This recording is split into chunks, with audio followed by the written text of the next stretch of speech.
Morning બચ્ચાઓ. કાલે આપણે carbon dioxide અને કાર્બન મોનોક્સાઇડ મતલબ કાર્બનના ઓક્સાઇડના સંયોજનો દ્વારા થતું પ્રદૂષણ દેખ્યું હતું. એમાં કાર્બન ડાયોક્સાઇડ વિશે લાસ્ટ લાઈન હતી કે કાર્બન ડાયોક્સાઇડનું વધતું જતું પ્રમાણ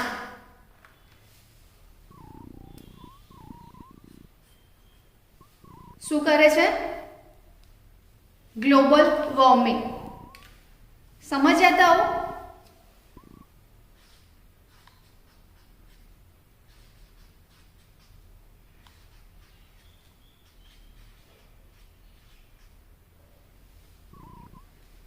કાર્બન ડાયોક્સાઇડનું વધતું જતું પ્રમાણ એ ગ્લોબલ વોર્મિંગની અસર કરે છે, રાઈટ? તો આપણે એ તો સમજવું પડશે કે ગ્લોબલ વોર્મિંગ એટલે શું. કોઈ આઈડિયા છે તમને ગ્લોબલ વોર્મિંગમાં શું થાય એમ?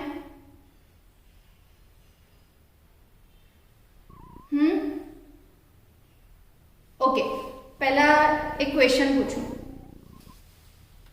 પૃથ્વી પર પ્રકાશ કોણ આપે? બોલો.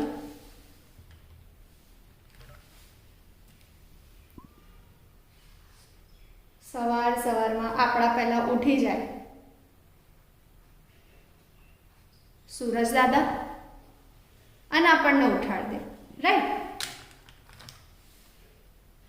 સૂર્ય પ્રકાશ આપે.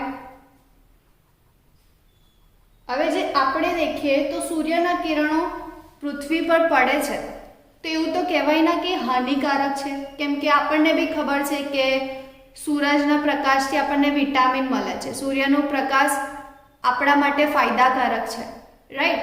તો એવું નથી કે સૂર્યથી આપણને નુકસાન પહોંચે છે. પણ તમને ખ્યાલ છે સૂરજ દાદા કેટલા ગરમ છે? કોઈ અંદાજ છે? સૂરજ દાદાની જે સપાટી છે ને એનું જ ટેમ્પરેચર, સપાટીનું જ ટેમ્પરેચર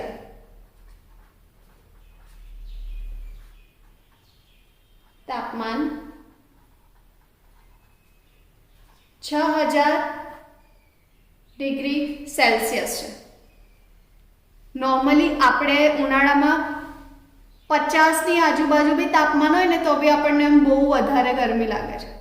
જસ્ટ વિચારો 6000 ડિગ્રી સેન્ટીગ્રેડ, 6000 ડિગ્રી સેલ્સિયસ મતલબ માણસ ભૂલી જાય, જીવવાનું પોસિબલ જ નથી, રાઈટ? હવે એની સપાટી પર આટલું છે તો જેટલું એ કોરમાં જશે, જેટલું સૂરજદાદાની વચ્ચે જશે ને એટલું તાપમાન વધશે. હવે આપણે ઇમેજિન કરી શકીએ છીએ કે સૂરજદાદા કેટલા ગરમ છે. તો એના જે કિરણો છે, રાઈટ? સૂરજદાદા જે પ્રકાશિત કિરણો ફેંકે છે અવકાશમાં એ પણ તો ગરમ હોવાના, રાઈટ? તો આ જે સૂરજના કિરણો છે એ અવકાશમાં ફેલાશે, અંતરિક્ષમાં ફેલાશે. હવે અંતરિક્ષમાં ફેલાય તો પૃથ્વી એ કોનો ભાગ છે? પૃથ્વી અવકાશમાં ગ્રહો આવેલા હોય, પૃથ્વી બધા ગ્રહોમાં જેમાં જીવન શક્ય છે એ પણ એ બી તો એક ગ્રહ છે ને. તો સૂરજના કિરણો પૃથ્વી પર પણ પડશે. ત્યાં સુધી બધું જ ઓકે કે સૂરજ દાદા કિરણો ફેંકે છે, આપણને ફાયદો થાય છે. પણ કહેવાય ને કે બધા જ કિરણો ફાયદાકારક હોય એવું ના હોય. અમુક સૂરજના કિરણો જે પારક છે, જાંબલી કિરણો છે જે આપણને નુકસાન પહોંચાડે છે. માનવ સૃષ્ટિ, વનસ્પતિ સૃષ્ટિ, પ્રાણી સૃષ્ટિ, આ જે પૃથ્વી છે એના જે જીવંત સજીવો છે એમને નુકસાન પહોંચાડે છે, રાઈટ? તો એના માટે આ જે પારરક્ત કિરણો છે, જાંબલી કિરણો છે તેની સામે પૃથ્વી, આપણે આગળ શીખ્યા આગળના લેક્ચરમાં કે પૃથ્વીની ઉપર ઓઝોનનું લેયર આવેલું છે. સમજ્યા ને? આગળના 2 લેક્ચરમાં આપણે ફર્સ્ટ લેક્ચરમાં જ એવું સાંભળ્યું કે પ્રદૂષણના લીધે ઓઝોનનું લેયર ઘટે છે, પ્રદૂષણના લીધે ઓઝોનમાં કાણું પડે છે. તો એક વસ્તુ છે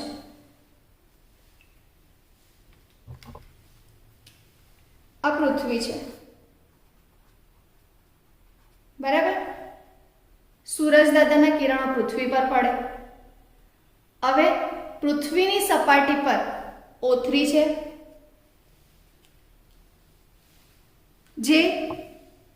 જે નુકસાનકારક કિરણો છે તેમની સામે પૃથ્વીનું રક્ષણ કરે છે, રાઈટ. હવે આપણે જે માનવ જાતિ પૃથ્વીને નુકસાન પહોંચાડી રહી છે, જે પ્રદૂષિત હવા, પ્રદૂષિત ધુમ્મસ, હવાનું પ્રદૂષણ, પાણીનું પ્રદૂષણ, ધ્વનિ પ્રદૂષણ, બધી જ રીતે જે પ્રદૂષણ ફેલાઈ રહી છે એના લીધે થાય છે શું? ઓઝોનનું લેયર ઘટે છે. હવે એક વસ્તુ છે, જે વાયુ આપણને રક્ષણ આપે છે એ વાયુનું પ્રમાણ ઓછું થાય તો શું થાય? સીધી વાત છે, આ જે કિરણો છે એ ઇઝીલી પૃથ્વીના વાતાવરણમાં ફેલાશે?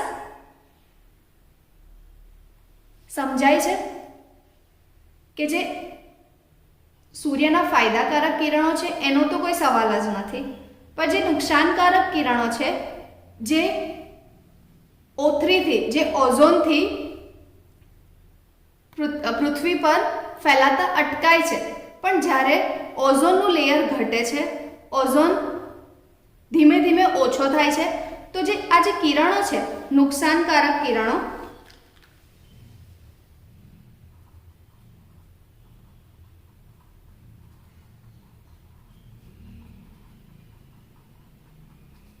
એ સહેલાઈથી પૃથ્વી પર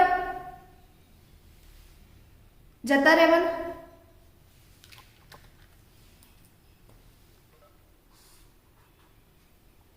હવે એક વસ્તુ થાય, પૃથ્વીના વાતાવરણમાં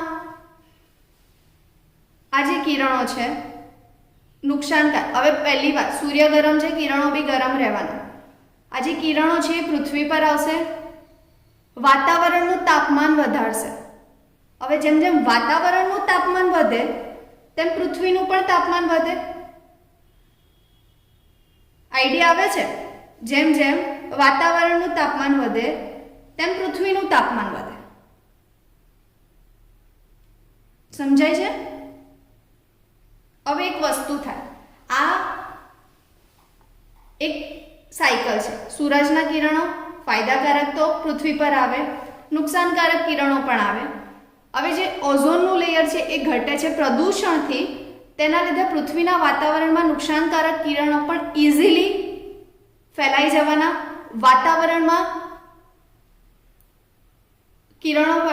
કિરણો ફેલાશે, એના લીધે તાપમાન વધશે. વાતાવરણમાં તાપમાન વધશે તો પૃથ્વીનું તાપમાન પણ વધશે. હવે તમને સવાલ થશે કે મેડમ, તો એક વસ્તુ તો હોય ને કે પૃથ્વીના કિરણો, મતલબ જે પૃથ્વી પર આ જે કિરણો છે એ બહાર બી તો ફેંકાઈ શકે છે.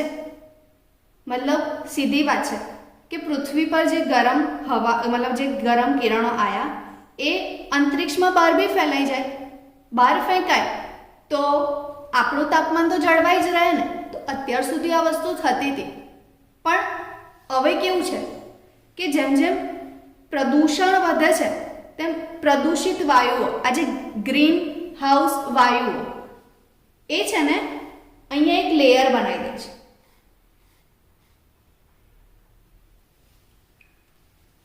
સમજો હા, એ કેવું કરે, આ જે ગ્રીન હાઉસ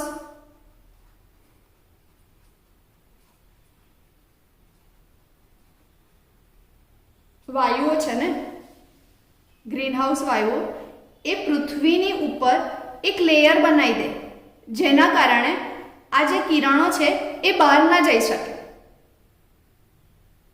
તો હવે પૃથ્વીના વાતાવરણમાં જ એ જકડાઈ જવાના. સમજ પડી?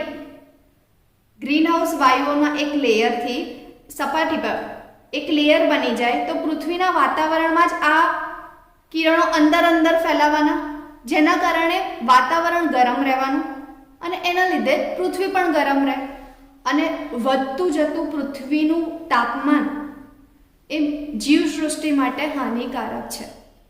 વધતું જતું પૃથ્વીનું તાપમાન, જેના લીધે કહેવાય છે કે પૃથ્વી પર ટૂંક સમયમાં જીવન શક્ય જ નહીં બને. હવે આ બધું કેમ થાય?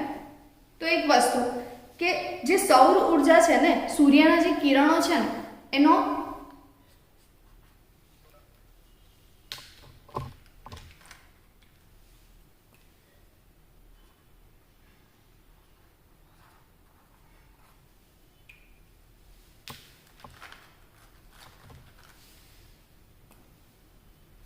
સૌર ઉર્જાનો 75% ભાગ,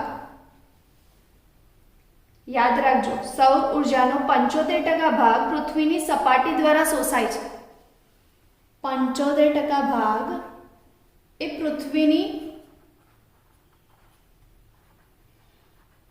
સપાટી દ્વારા શોષાય છે.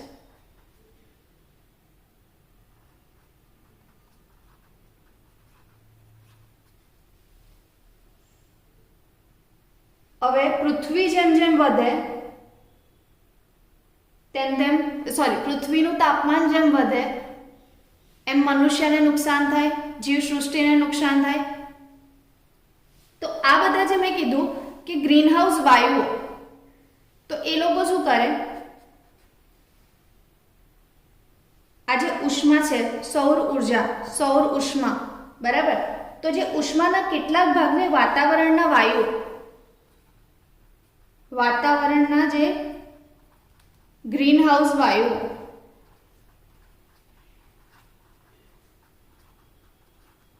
કયા કયા છે? કોઈ આઈડિયા? વાતાવરણમાં જે ગ્રીનહાઉસ વાયુઓ છે એ કયા છે?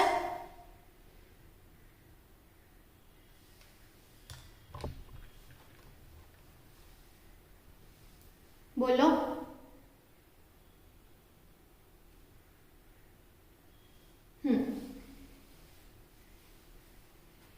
સૌથી મેઇન કાર્બન ડાયોક્સાઇડ, પછી મિથેન. મિથેન મતલબ હાઇડ્રોકાર્બન, જે આપણે શીખી ગયા હાઇડ્રોકાર્બનના સંયોજનોમાં, રાઈટ? પછી છે ઓઝોન,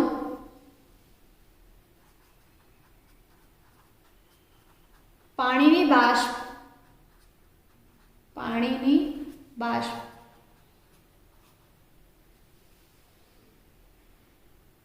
અને સૌથી વધારે માનવ સર્જિત વાયુ કે જે માણસ એ પોતાની સુવિધા માટે વધારે ને વધારે ફેલાવતો જાય છે, CFC, ક્લોરો ફ્લોરો કાર્બન. આ બધા જ ગ્રીન હાઉસ વાયુઓ છે. સમજણ પડી? સિમ્પલ વસ્તુ છે. ગ્લોબલ વોર્મિંગ મતલબ પૃથ્વીનું તાપમાન વધે છે, વાતાવરણમાં તાપમાન વધે એના કારણે. કઈ રીતે? તો જે O3 છે, સૂર્યના કિરણો, સિમ્પલ છે, સૂરજના કિરણો પૃથ્વી પર પડે છે, જેમ એ અવકાશમાં ફેલાય છે એમ પૃથ્વી પર પણ ફેલાય છે. હવે નોર્મલી કેવું થાય કે પૃથ્વીની આસપાસ ઓઝોનનું લેયર છે જે પૃથ્વીને રક્ષણ આપે છે, રાઈટ? હવે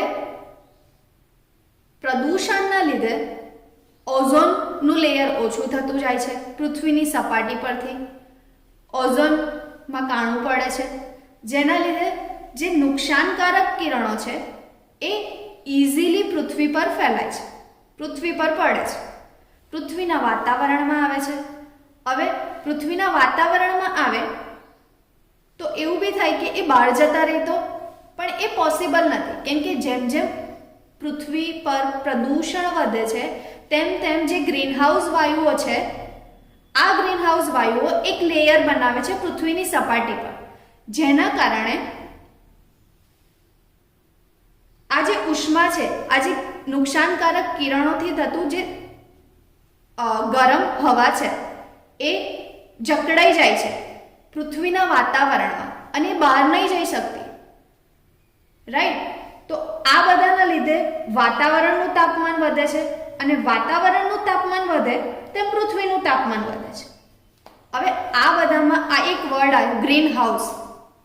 ગ્રીન હાઉસ તો તમને થશે મેડમ ગ્રીન હાઉસ એટલે ગ્રીન એટલે લીલું અને હાઉસ એટલે ઘર, લીલું ઘર એમ એવું નહીં. ગ્રીન હાઉસ મતલબ હરિત ઘર યા હરિત ગૃહ એવું સિમ્પલ વર્ડ છે, પણ આપણે એવું સિમ્પલ નથી લખવાનું, ગ્રીન હાઉસ જ લખવાનું છે. એનો મતલબ એ છે કે જે ઠંડા વિસ્તાર હોય ને, જ્યાં મતલબ નૈનીતાલ ને બધામાં જે ઠંડા વિસ્તાર છે જ્યાં મતલબ 12 માસ ઠંડી પડે છે, તો એવા વિસ્તારોમાં શું થાય, જ્યારે શાકભાજી, ફૂલ, છોડ આ બધું ઉગાડવું હોય ને, તો એ લોકો એક ઘરમાં કાચની સપાટી મતલબ એક કાચ બનાવે એક પ્રોટેક્શન માટે, જેમાં સૂર્યના કિરણો સીધા ના આવી શકે. રાઈટ? એવા ઠંડા વિસ્તારોમાં એ ફૂલો, શાકભાજી, છોડ આ બધાને ઉગાડે છે. એક એવું એન્વાયરમેન્ટ, એક એવું વાતાવરણ માનવ સર્જિત એવું પ્રોડ્યુસ કરે છે કે જેનાથી સૂરજના કિરણો સીધા એ છોડ પર ના પડે અને એને નુકસાન ના કરે. તો એને ગ્રીન હાઉસ કહેવાય. આપણે દેખ્યું હશે કદાચ, તમને આઈડિયા હોય તો શારદા મંદિરની બાજુમાં એ લોકોએ બી કંઈક કર્યું હતું. એમણે આવી રીતે કાચથી નહોતું બનાવ્યું, પણ એ રીતે ગ્રીન હાઉસ પાર્ક બી બનાવ્યું હતું બહુ ટાઈમ પહેલાં, જ્યારે અમે લોકો નાના હતા ત્યાં. તો હા, એક ગ્રીન હાઉસ એને કહેવાય છે કે એક એવું એન્વાયરમેન્ટ, એક એવું વાતાવરણ એ માનવ સર્જિત જાતે પ્રોડ્યુસ થાય જેનાથી સૂર્યના કિરણો સીધા એ છોડ પર, એ શાકભાજી પર ના પડે, જેનાથી એને નુકસાન થાય. એ રીતનું. હવે એક વસ્તુ થાય, આપણે બી તો એક ગ્રીન હાઉસમાં જ રહીએ છીએ ને. હવે એ વસ્તુ છે, તમે કહેશો મેડમ આપણી આજુબાજુ ક્યાં કાચનું આવરણ છે? કાચનું નથી, પણ આપણી આજુબાજુ બી તો હવાનું આવરણ છે ને. તો આપણે બી આપણું જે વાતાવરણ છે ને એ પણ એક ગ્રીન હાઉસ ટાઈપ જ છે.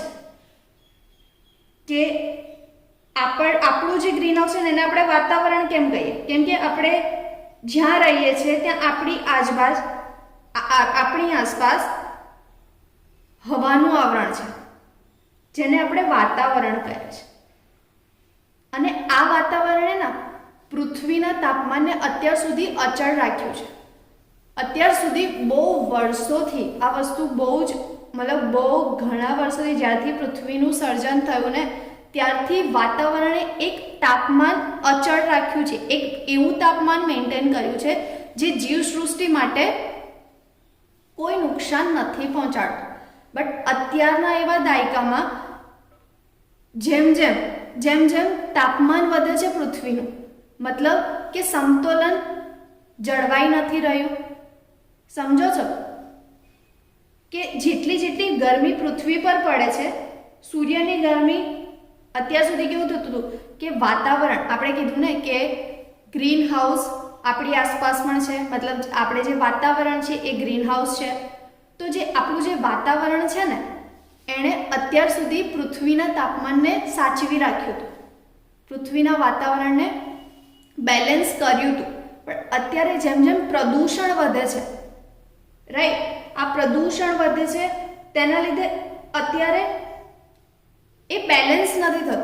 અત્યારે એ તાપમાન જળવાઈ નથી રહેતું, અચળ નથી રહેતું, અને તેના લીધે પૃથ્વીને નુકસાન થાય છે. તો પહેલા એક કુદરતી ગ્રીન હાઉસ વાતાવરણે બનાવ્યું હતું, પૃથ્વીની સપાટી પર જ એને ગરમી, મતલબ પૃથ્વીની સપાટી પર જ એ ગરમ રહેતી હતી. અત્યારે કેવું છે, ઓઝોન લેયર ઓછું થાય તેમ પૃથ્વીના વાતાવરણમાં ગરમી વધારે ઉત્પન્ન થાય છે, અને તેના કારણે જીવન જોખમાય છે. માનવ સૃષ્ટિનું બી, વનસ્પતિ સૃષ્ટિનું બી અને પ્રાણી સૃષ્ટિનું. રાઈટ? સમજણ પડી આટલું? કોઈ ડાઉટ?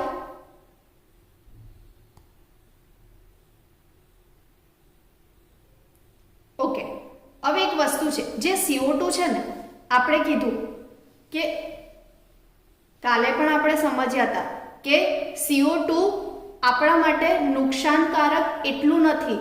જ્યારે CO2 નું એક્સેસ અમાઉન્ટ, મતલબ જ્યારે CO2 કાર્બન ડાયોક્સાઇડ અતિ પ્રમાણમાં થાય ને ત્યારે જ તો નુકસાન કરે છે. બાકી CO2 આપણા માટે ફાયદાકારક જ છે. તો નોર્મલી કેવું થાય કે જે CO2 ના અણુઓ છે ને એ ગરમીને જકડી રાખે છે. એ ગરમ કિરણો, જે ઉષ્મા છે ને એને જકડી રાખે છે.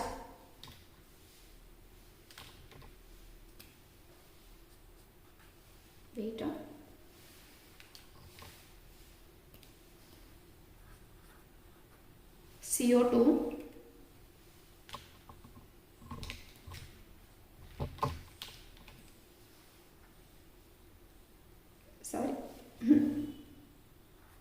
એ ઉષ્માને જકડી રાખે છે.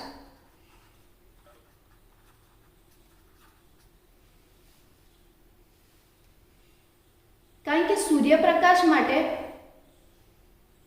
તે પારદર્શક હોય છે, ઉષ્મા વિકિરણો માટે નહીં. CO2 એ સૂર્યના જે કિરણો છે ને, સૂર્યના કિરણો, સૂર્યનો જે પ્રકાશ છે તેના માટે પારદર્શક છે, પણ સૂર્યના વિકિરણો માટે તે પારદર્શક નથી.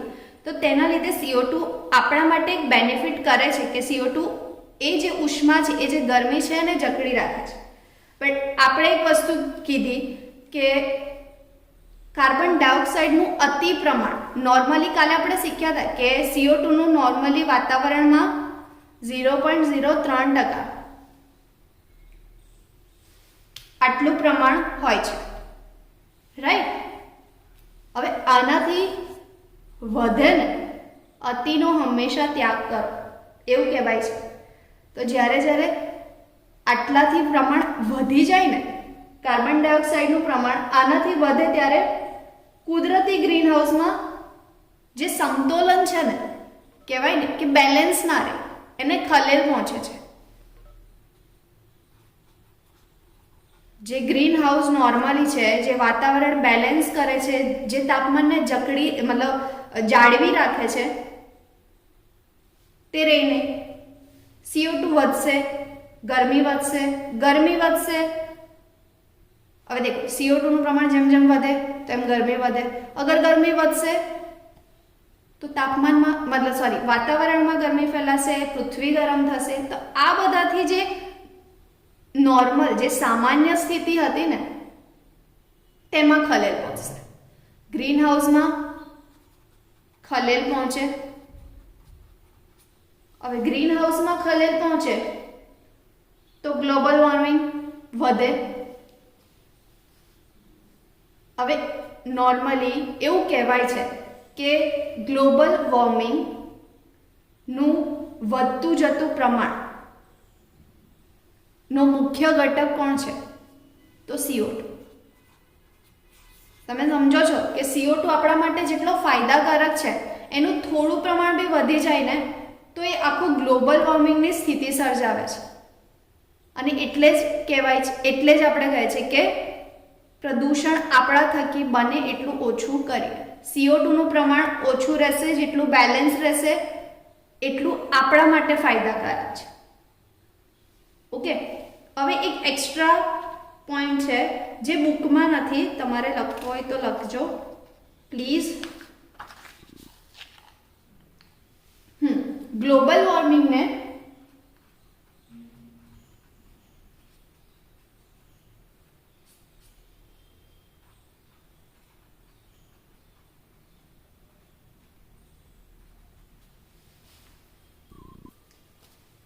ક્લાઇમેટ ચેન્જ, બીજું શું કહેવાય?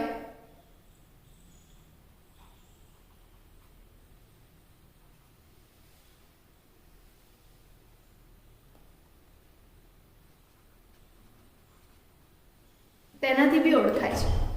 ક્લાઇમેટ મતલબ વાતાવરણ, ચેન્જ મતલબ કંઈક મતલબ એમાં ફેરફાર આવે.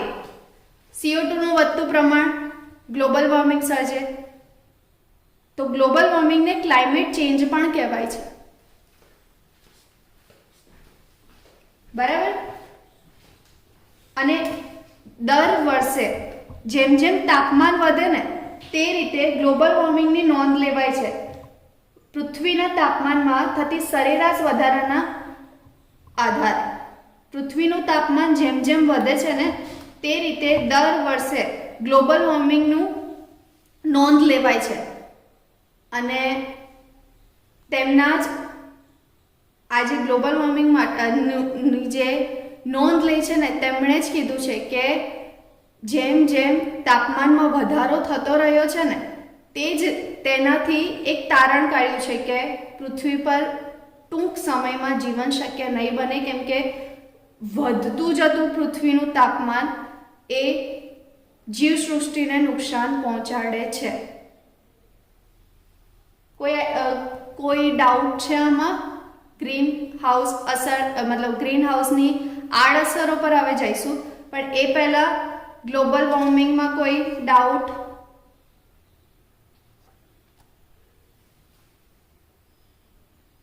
છોકરાઓ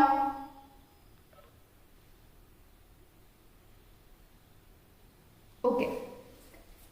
હવે આજે ગ્રીન હાઉસ વાયુઓ દેખ્યા, જે આટલું બધું જે નોર્મલ સ્થિતિ છે તેને ખલેલ પહોંચાડીને એક લેયર બનાવીને અંદર પૃથ્વીની આજુબાજુ તાપમાન વચ્ચે જકડી રાખે છે, તેના લીધે જ આ બધું થાય છે. તો આ જે ગ્રીન હાઉસ વાયુઓ છે આપણે દેખ્યા કયા કયા એમ, રાઈટ?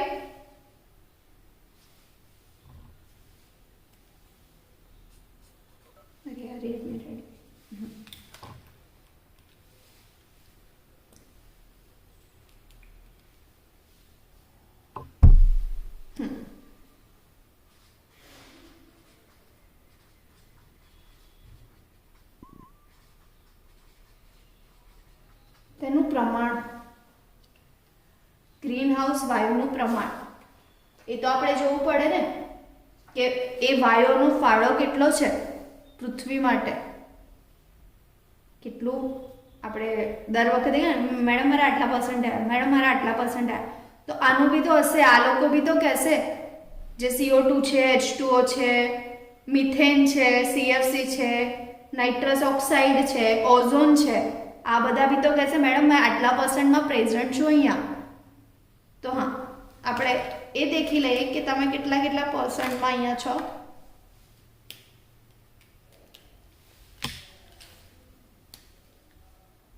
મુખ્ય ઘટક CO2, CFC, મિથેન, પાણીની બાષ્પ અને ઓઝોન. લખવું પડશે ફૂલ ફોર્મ કે આઈડિયા છે? ચલો ને લખી દઈએ. કાર્બન ડાયોક્સાઇડ,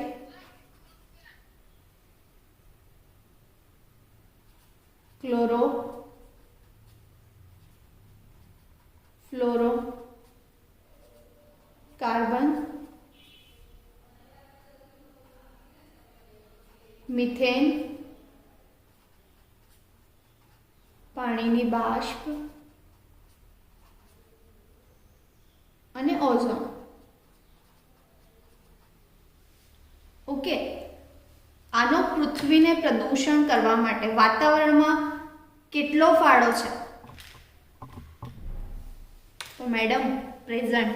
CO2 કહે છે મેડમ હું તો 50%.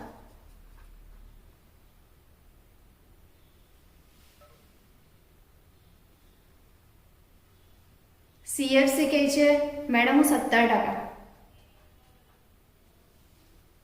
મિથેન 19%. પાણીની બાષ્પ 2%. અને ઓઝોન એ 8%. એક સ્ટુડન્ટ બાકી રહી ગયો. કોણ?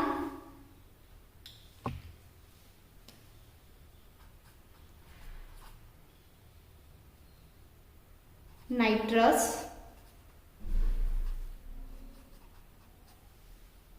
ઓક્સાઇડ.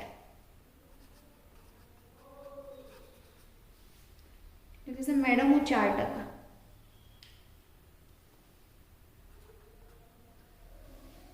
સમજો છો? ના કહેતા CO2 50% વાતાવરણમાં છે. ક્લોરોફ્લોરોકાર્બન, આપણે જે એસી, કુલર, ફ્રીજ આ બધા આપણા ફાયદા માટે જે આપણે યુઝ કરીએ છીએ ને એનાથી CFC ક્લોરોફ્લોરોકાર્બન પ્રોડ્યુસ થાય છે, જે 17% વાતાવરણમાં છે, જે પ્રદૂષણ ફેલાવે છે. મિથેન, આપણે જે ફ્યુઅલ વ્હીકલમાં પેટ્રોલ, ડીઝલ, ગેસોલિન આ બધામાં હાઇડ્રોકાર્બન્સ છે, રાઈટ? આ બધા હાઇડ્રોકાર્બનમાં કંઈક ને કંઈક મિથેન કમ્પાઉન્ડ્સ જે 19% વાતાવરણમાં ફેલાય છે. પાણીની બાષ્પ, નોર્મલ પાણી પ્રદૂષણ નથી ફેલાતું, પણ પાણીની જે બાષ્પ છે તે વાતાવરણમાં પ્રદૂષણ ફેલાઈ શકે છે. ઓઝોન, હવે તમે કહેશો મેડમ ઓઝોન ક્યાં રીતે? તો એક વસ્તુ છે કે આપણે કાલે જ શીખ્યા હતા કે ઓઝોન એ સમતાપ આવરણમાં હોય છે, રાઈટ? હવે આ બધું જે પ્રદૂષણ ફેલાય છે ને તેના લીધે ઓઝોન ટ્રોપોસ્ફિયરમાં ક્ષોભ આવરણમાં ફેલાય છે. સમતાપ આવરણમાંથી ક્ષોભ આવરણમાં ટ્રાન્સફર થાય છે. તેના લીધે ક્ષોભ આવરણીય જે વાતાવરણ છે તેને ખલેલ પહોંચે છે, અને એ બી 8%. બને એટલું ઓઝોન એ સમતાપીય આવરણમાં જ હોવું જોઈએ, જે ક્ષોભ આવરણમાં ના હોવું જોઈએ. પણ આ બધા ક્ષોભ આવરણમાં વાયુઓ ફેલાય છે, પેલું જે લેયર બનાવે છે, જેના લીધે વાતાવરણ પ્રદૂષિત થાય છે. અને નાઇટ્રસ ઓક્સાઇડ, હવે આપણે દેખ્યું નાઇટ્રોજન કમ્પાઉન્ડ, કોઈ આઈડિયા છે નાઇટ્રોજન કમ્પાઉન્ડ નોર્મલી ક્યાં હોય? આપણે શીખી ગયા છે આગળના લેક્ચર્સમાં. નાઇટ્રસ ઓક્સાઇડ મેઇન ખાતર બનાવવા માટે. તો આજે ખાતર બનાવીએ, મતલબ આપણે જે શાકભાજી ને બધું જે બી વેસ્ટ છે, ગ્રીનરી વેસ્ટ, એનો જે વેસ્ટ હોય એમાં N2O નાઇટ્રસ ઓક્સાઇડ વિઘટન પામતા ખાતર બને અને તેનાથી અશ્મિગત બળતણમાં કોલસાની ખાંડ ને આ બધામાં નાઇટ્રસ કંઈક ને કંઈક રીતે નુકસાન પહોંચાડે છે. ઓકે, એ આપણે આગળ જોઈશું એની અસરોમાં. પણ આટલા વાયુઓ જે ગ્રીન હાઉસ વાયુઓ છે, જે વાતાવરણને નુકસાન પહોંચાડે છે. ઠીક છે? હવે ગ્રીન હાઉસ વાયુઓ અને તેની ઘાતક અસરો.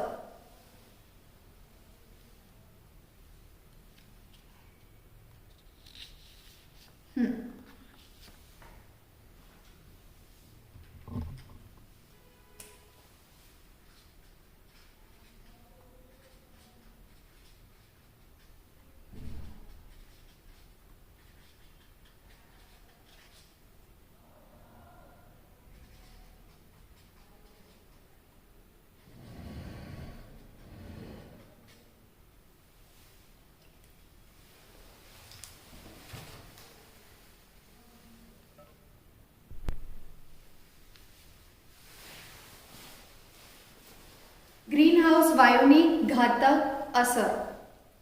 હવે આપણે પહેલા દેખ્યું કે આટલા બધા ગ્રીનહાઉસ વાયુઓ હતા. તો એક વસ્તુ પૂછું કે જ્યારે વનસ્પતિઓ છે, વનસ્પતિઓનો જે વેસ્ટ છે, મતલબ જે લાકડા છે, પાન, ફૂલ, પાંખડીઓ, જે ડાળીઓ, રાઈટ?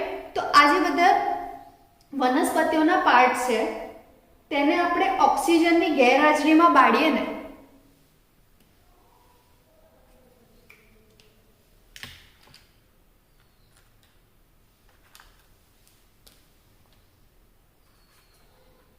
નહીં દેખાય ને, સોરી.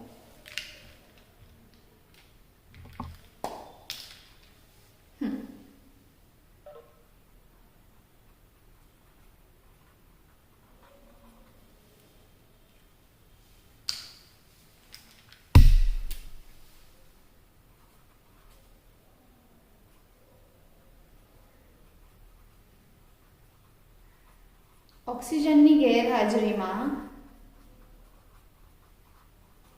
વનસ્પતિઓને બાળીએ ને તો કયો વાયુ?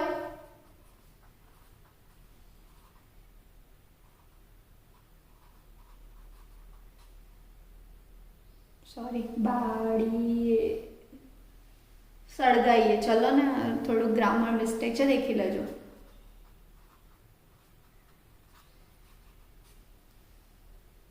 તો કયો વાયુ પ્રોડ્યુસ થાય? કયો વાયુ ઉત્પન્ન થાય? બોલો. મિથેન. ઠીક છે.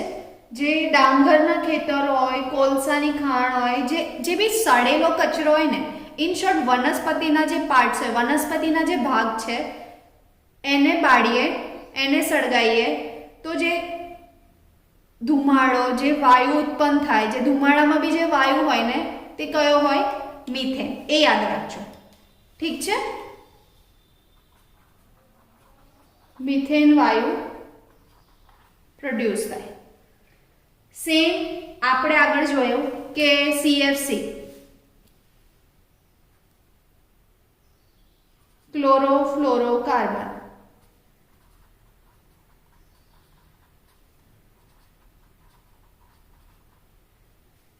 તે એસી, કુલર, ફ્રીજ, આ જે માનવ સર્જિત વસ્તુ છે તેમાં, હવે આ જે માનવ સર્જિત ઔદ્યોગિક રસાયણ, ક્લોરોફ્લોરોકાર્બનને એવું કહેવાય કે માનવ સર્જિત ઔદ્યોગિક રસાયણ છે. તો જે એસી, કુલર, ફ્રીજમાં વપરાય છે. બરાબર. હવે આ જે ક્લોરોફ્લોરોકાર્બન છે ને, એ ડાયરેક્ટલી ઓઝોનના લેયરને, ખતરનાક છે હા, ક્લોરોફ્લોરોકાર્બન એ ડાયરેક્ટ ઓઝોનના લેયરને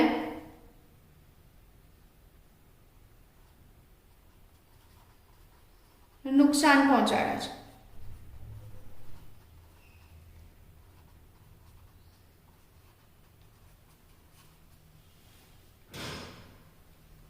હવે જે નાઇટ્રસ ઓક્સાઇડ વાતાવરણમાં કુદરતી રીતે મળે, કઈ રીતે? આપણે દેખ્યું કે મેં કીધું ને કે ખાતરમાં વધારે પડતો ઉપયોગ થાય નાઇટ્રસનો. કઈ રીતે? તો જે અશ્મિગત બળતણના દહનથી,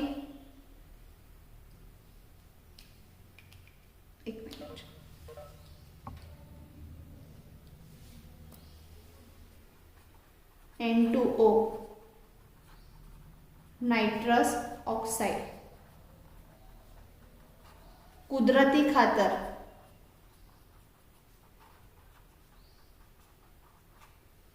સડીને જે નાઇટ્રોજન કમ્પાઉન્ડ, યુરિયા ખાતર, એ બધું આઈડિયા હશે કદાચ.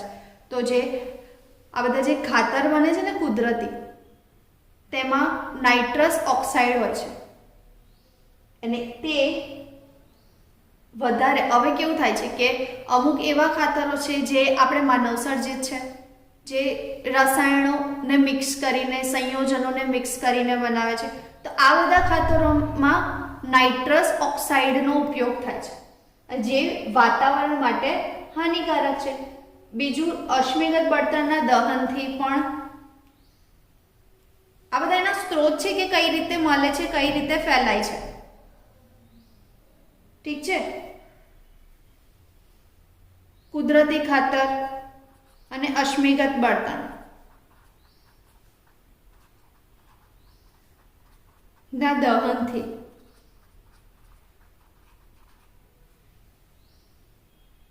શું મળે? Nitrous oxide. ડન. હવે એક વસ્તુ છે કે આ બધા વાયુઓ જેમ જેમ વધતા જશે, ગ્રીન હાઉસ વાયુઓ જેમ જેમ વધતા જશે, શું થશે? તો એક તો પૃથ્વીનું સરેરાશ તાપમાન, જે નોર્મલ તાપમાન છે, તેમાં ખલેલ પહોંચશે. આ બધું જે ખલેલ પહોંચશે તો શું થશે?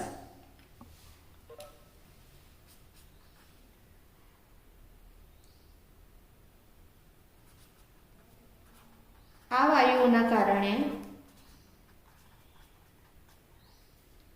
પૃથ્વીના સરેરાશ તાપમાનમાં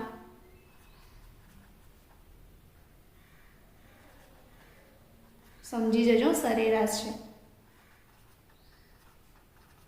નુકસાન સરેરાશ તાપમાનમાં ફેરફાર થશે. હવે સરેરાશ તાપમાનમાં ફેરફાર થશે, ફેરફાર તો શું થાય? તાપમાન તો વધે જ છે, તાપમાન ઓછું નથી થતું, તાપમાનમાં વધારો જ થાય છે. તો આજે સરેરાશ તાપમાન વધે તો એક વસ્તુ આપણે ઘરે કદાચ પ્રેક્ટિકલ કરવાની બી જરૂર નહીં, તમને ખબર જ છે કે બરફ છે તો બરફને આપણે બહાર મતલબ ફ્રીજની બહાર મૂકીએ કે બરફને ગેસ પર મૂકીએ, કયું જલ્દી પીગળશે? બોલો. જે ગેસ પર છે એ. કેમ? કેમ કે સીધી વાત છે, એમાં તાપમાનમાં વધારો થાય છે. હવે બરફ મતલબ આપણે સમજી લઈએ કે બરફ મતલબ આપણે માણસ છે, તેને પૃથ્વી છે, ચલો માનવ સૃષ્ટિ તો બાજુ પર રહી, પૃથ્વીને નોર્મલ વાતાવરણમાં રાખીએ અને પૃથ્વીમાં તાપમાનમાં વધારો કરીએ તે રીતે રાખીએ તો એક વસ્તુ છે કે જેમ જેમ પૃથ્વીના તાપમાનમાં વધારો થશે તેમ તેમ આપણા ધ્રુવ પ્રદેશો છે જેમાં બરફ છે એ પીગળવા માંડશે. જેમ જેમ બરફ પીગળશે તે રીતે શું થશે? મતલબ ઓબ્વિયસ એક વસ્તુ છે કે પાણીનો ઘન સ્વરૂપ બરફ પીગળે તો પાણી વધશે, પાણી વધશે તો પૂર આવશે તો જીવસૃષ્ટિને નુકસાન પહોંચશે. તો આ બધું એક સાયકલ છે, એક આખું સર્કલ છે કે જે કંઈકથી સ્ટાર્ટ થાય છે અને કંઈકને નુકસાન પહોંચાડે છે. મતલબ પૃથ્વીને પ્રદૂષિત માનવજાત કરે છે અને છેલ્લે પૃથ્વીને નુકસાન કઈક રીતે પહોંચશે તો બી માનવજાતને નુકસાન થશે. ઠીક છે. તો એક વસ્તુ છે કે આ બધા જ ગ્રીનહાઉસ વાયુઓ ડાયરેક્ટલી ઇનડાયરેક્ટલી માનવ સૃષ્ટિથી ફેલાય છે. આ બધાના લીધે અસરમાં શું થશે? તો પૃથ્વીનું સરેરાશ તાપમાન વધશે તો ધ્રુવ પ્રદેશોના જે બરફો છે તે પીગળશે, પૂર આવશે નીચાણવાળા વિસ્તારમાં, બરાબર? તો જીવસૃષ્ટિને નુકસાન પહોંચશે. બીજું એક વસ્તુ, આ બધું જે પૃથ્વીનું સરેરાશ તાપમાન વધશે ને તો એક ડેન્ગ્યુ, મલેરિયા, પીળો તાવ અને નિંદ્રા આ બધા રોગો ફેલાવાની શક્યતા છે. યાદ રાખજો, પૂછાઈ શકે છે નીટ જીમાં, અને કદાચ એમાં બી તો પૂછાય ના પૂછાય પણ આપણને ખ્યાલ હોવો જોઈએ કે આ બધા પ્રદૂષણ ફેલાય છે તો એનાથી નુકસાન, માનવ સૃષ્ટિને શું નુકસાન પહોંચે છે. તો એ વસ્તુ છે કે આ બધું થશે તો તેનાથી ડેન્ગ્યુ, મલેરિયા, પીળો તાવ મતલબ કમળો સાંભળ્યું છે? અને નિંદ્રા મતલબ ઊંઘ ના આવે.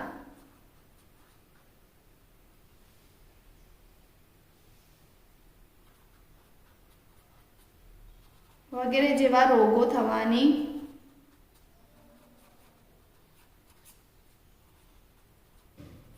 શક્યતા છે. મમ્મી કહે ને કે તને કેમ ઊંઘ નહીં આવતી તો આપણે એવું કહેવાનું કે મમ્મી આ પ્રદૂષણ એટલું ફેલાયું છે ને તેના લીધે આ બધું થાય છે. સમજાવવાના એમને, બરાબર? ખબર પડી? આપણે આજે શું શીખ્યા?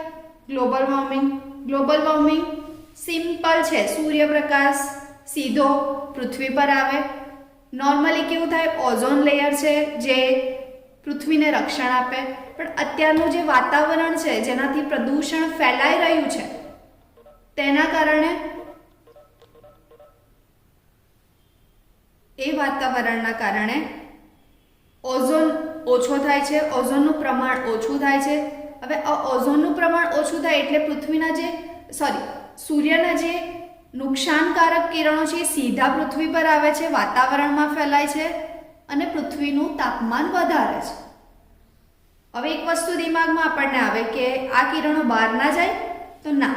કેમ કે જે ગ્રીનહાઉસ વાયુઓ છે, જે પ્રદૂષણથી ફેલાય છે, તે પૃથ્વીની સપાટી પર એક લેયર બનાવે છે. બીજી મીટિંગ પણ ચાલુ કરી દે છે. ઓકે, અને હવે જલ્દી પૂરું કરજો. પૃથ્વીની સપાટી પર લેયર બનાવી દે ગ્રીનહાઉસ વાયુઓ, જેના કારણે એક ઉષ્મા છે એ બહાર નહીં જઈ શકતી. એના લીધે વાતાવરણમાં ફેલાય, તાપમાન વધે તેમ પૃથ્વીનું તાપમાન વધશે. પૃથ્વીનું તાપમાન વધે તો ગ્લોબલ વોર્મિંગની અસર સર્જાશે. તેના કારણે નુકસાન શું થાય? તો જે ગ્રીનહાઉસ વાયુઓ છે જે આપણે દેખ્યા, right, CO2, CFC, CH4, H2O, O3 અને N2O આટલા પ્રમાણમાં છે. આ જે ગ્રીનહાઉસ વાયુઓ છે તેની ઘાતક અસરો શું થાય? તો પહેલાં તો એ કઈ રીતે મળે છે? ઓક્સિજનની ગેરહાજરીમાં વનસ્પતિઓને જે બાળે, વનસ્પતિઓના ભાગને જે બાળીએ ત્યારે મિથેન વાયુ મળે. ક્લોરોફ્લોરોકાર્બન, એસી, કુલર, ફ્રીજ આ બધામાં આ વાયુ છે જેનાથી એ પ્રોડ્યુસ થાય છે. નાઇટ્રસ ઓક્સાઇડ કુદરતી ખાતરમાં અશ્મિગત બળતણના દહનથી. આ બધા જે વાયુઓ છે તેનાથી પૃથ્વીનું સરેરાશ તાપમાન વધે છે અને તેના કારણે ડેન્ગ્યુ, મલેરિયા, પીળોતાવ, નિંદ્રા વગેરે જેવા રોગો થવાની શક્યતા છે. ખબર પડી ને? ઓકે, કાલે આપણે એસિડ વર્ષા પર જઈશું. કોઈ બી ડાઉટ્સ હોય કાલે તમે પૂછી શકો છો અને રિવિઝન કરી લેજો. કંઈ ડાઉટ હોય તો કાલે પૂછો. Thank you.